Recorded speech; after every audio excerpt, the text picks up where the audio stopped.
2 gadus vēlāk nekā plānots Rīgā atsākta Dienvidu tilta 3. kārtas būvniecība. Pašvaldība lēš, ka projekta pabeigšana tai izmaksās aptuveni 17 miljonus latu. Beidzot atrast naudu, lai turpinātu Dienvidu tilta 3. kārtas būvniecību, kur finansējuma trūkuma dēļ tika apturēta 2010. gadā. Ir cerības, ka jau gada beigās tilts vairs nebūs korķis satiksmes plūsmai virzienā uz kreiso Daugavas krastu. 17 miljoni, ko paredzēts tērēt tiltam, esot tikpat, cik doma tērē remontējot un būvējot jaunas bērnu dārzus izglītībai un kultūrai. Tāpēc vienam objektam šādu summu nesot bijis iespējams atrast.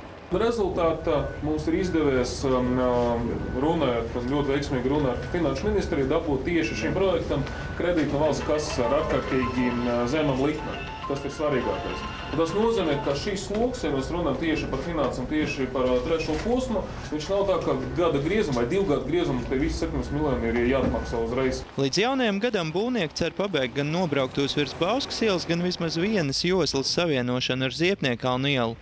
Līdz nākamā gada oktobrim darbi tiks pabeigti. 2 galvenās būves, tas ir Bauskas ielas krustojums, 2 līmeņu krustojums, kur netraucēti tiks sadalīta kustība 2 līmeņos ar tādiem rotācijas apriem.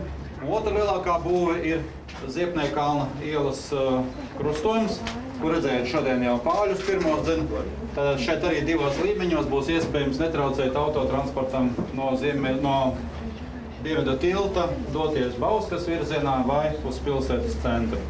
Būvniecības procesā plānots izmantot 16 000 kubikmetru betona, 2000 tonnas tērauda, kā arī 38 000 dažādu veidu asfalta betona. Kaspars Beķers, Juris Binders, TV3 ziņas.